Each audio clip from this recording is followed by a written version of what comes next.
Magandang araw mga kaibigan. Bigyan natin ngayon ng opinion, reaction nitong mga pahayag ni Senate President Escudero. Matinding patutsada sa PBBM admin. Ito, ang title nga, Cheese Escudero may patutsada kay PBBM. Ito yung issue na di nila maipaliwanag. Ito, posted by Jennifer C. Isguera. Pakinggan natin tungkol sa mga hoarders, mga smugglers, at tungkol sa pinagbabawal na gamot. Bakit ba wala akong nakikita nahuhuli? Maraming niraid ang pulis sa Bureau of Customs na nag-hoarding daw ng bigas. May nakita ba kayong kinasinampahan ng kaso maliban sa paghuli sa pahinante, sa budigero? Na maliwanag, hindi naman sila may-ari doon. Sa droga ganoon din, yung driver lang, yung nagatid lang ng kotse, nag-drive ng kotse. Asan? Palagi yung sinasabi. Hindi naman pwedeng may crime pero walang kriminal. Dapat sabay yun. Sa dami ng niraid, bakit ba wala akong nakikita nahuhuli? Maraming niraid ang pulis sa Bureau of Customs na nag-hoarding daw ng bigas. May nakita ba kayong kinasinampahan ng kaso maliban sa paghuli sa pahinante? Wala. Sa budigero? Na maliwanag, hindi naman sila may-ari doon.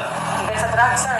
Sa droga ganoon din, yung driver lang, yung nagatid lang ng kotse, nag-drive ng kotse. Asan? Palagi yung sinasabi. Hindi naman pwedeng may crime pero walang kriminal. Dapat sabay yun. So, ano ba ang nangyayari kay Senate President Escudero? Akala ng marami nung una, sunod-sunuran siya sa Malacanang. Ngayon, mabibigat yung ganyang mga pahayag. Sunod-sunod, mga mahuli ng customs, police, boros pahinanti man lang. Wala ngang nakakasuhan I'm sorry baka hindi ko lang namomonitor. Hanggang huli lang, hanggang mga hoarding, smuggling, 2 years ago, sona ng presidente, yan ang sinabi niya. Smugglers and hoarders, your days are numbered. Ano yung days? Years pala? Nandyan pa rin. Bago lang na, kaya ba yun? Last week, may post nakita ko, bagong Customs Commissioner, Nepomuceno.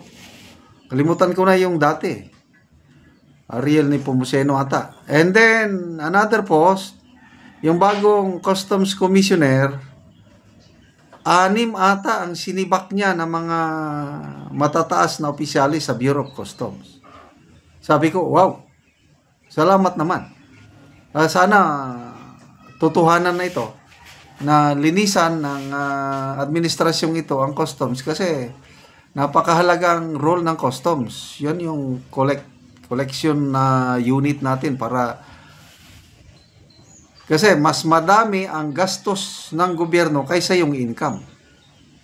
So kung matino ang ating Bureau of Customs, talagang makakolekta ng hustong buwis at naiiwasan yung mga palusot, malaking bagay. Kaya good luck sa ating bagong Customs Commissioner sa kanyang hangarin na linisan ang bureau na ito. So, bigas naman, naglipa na ang mga imported rice. Okay, bumaba ang presyo na ng bigas kasi nga sa dami ng imported rice. Ang kawawa naman ang ating mga local farmers. Sila ang nabibiktima kasi sabi ng mga traders, kailangang babaan nila yung bili nila ng palay ng farmers para makakumpit sila doon sa mababang presyo ng imported rice. Ano na lang ngayon 7 to 12 or 13 pesos ang buying price ng palay, ang production cost 13. Ito, luging-lugi ang mga farmers. Kaya, I don't know anong mangyayari sa ating farmers, lalo na sa rice industry, dahil bahang-baha ang merkado ng imported rice. Punta naman tayo sa pinagbabawal na gamot. Oh, bago lang ilan daw 9.4 billion worth of illegal na droga. Ayun, pangsona. Dami, largest ata yun. Kaya lang, ang tanong, saan ang mayari? Oh, kaya tama-tama yung sabi ni Senator Escudero nga, bakit walang pahinanti lang ang nahuhuli? Wala namang nakakasuhan. O, lalo na yung mga lumulutang lang na mga pinagbabawal na gamot. Well, madami nga, lumutang. Kinuha lang. Nasaan yung mayari? Baka mamaya, ang dami nang haka-haka tungkol dyan eh. But anyway, good luck sa administrasyong ito. Sana yung remaining 3 years ng administrasyon, marami pang magagawa kung ayusin lang. Oh. Kung makita nyo, masipag ang Pangulo bago lang siyang nagpunta sa Jensan.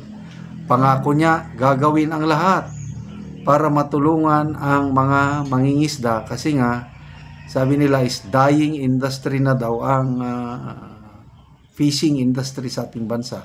We are an archipelagic country, kaya lang nag-i-export tayo ng galunggong. Ano ba yan? Malala ko, bata pa kami. Lalaking galunggong, kaya lang galunggong lang ng Pilipinas. Yun ang 4 months meat, galunggong. Alam ko, 10 pesos lang ang kilo kung hindi ako nagkakamali. Ang lalaking galunggong. Huli lang dito sa Pilipinas. Ngayon, ang galunggong natin, imported from China. Oh, saan nila hinuli? Baka dito rin sa ating karagatan. So, napakasaklap ang kalagayan ng ating mga farmers at mga mangingisda. Okay, magbasa tayo sa mga comments, ha? Philip Barredo, correct ka dyan, Senator. Joselito Alvarez, driver, helper lang ang ikinulong. Hanapihana, agoy, cheese, murag, mabutaran, jud taka sa 2028, padayon lang yun niya. Oh, ako, lalo na sa impeachment, nagiging patas lang si Senator Escudero, kaya tingin ko, siya pa rin ang maging Senate President. At dahil sa pagtutulungan ng Escudero Black at Duterte Black, panalo na tayo sa impeachment. Madidismiss kagad ang impeachment ni BP Sara. Wala na tayong mapanood na bloodbath. Okay, salamat mga kaibigan sa inyong pagsubaybay sa ating channel. Nakakatulong kayo ng malaki sa tribong Talandig ng Bukidnon dahil ang sweldo natin sa channel na ito is pantulong natin sa tribo. Namimigay tayo ngayon ng mga libreng yero at pako para makapagpatayo ng mas maayos na tahanan ang tribong Talandig. Panoorin nyo ang video na ito. Si Angkol ang natagaan og sin og mag-atop na ni siya karon.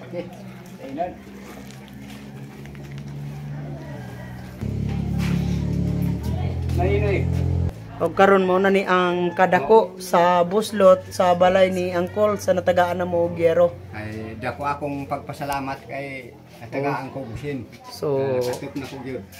mga dagko na gid kayo ang buslot sa iyang yero. Magtangtang agad si Angkol sa yero kay mag-atop na siya.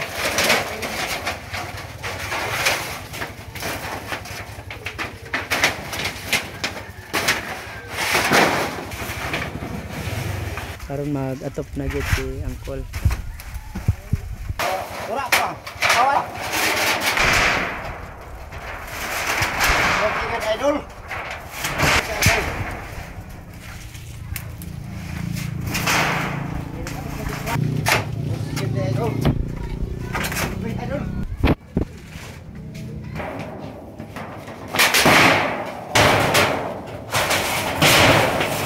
Katap lagi si idol.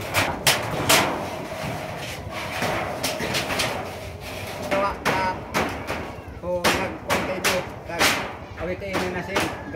Karon naman agad si Angkol sa pag-atop sa iyang balay. So maayo na gid nga tan-awon. Kayo sa Ginoo nga nakuha na ko sa video nga salamat sa Ginoo kay naiwan na gyud ning akong balay di na ko gyud kulanan. Oh, salamat kayo, Col. Salamat kayo. Oo, thank you.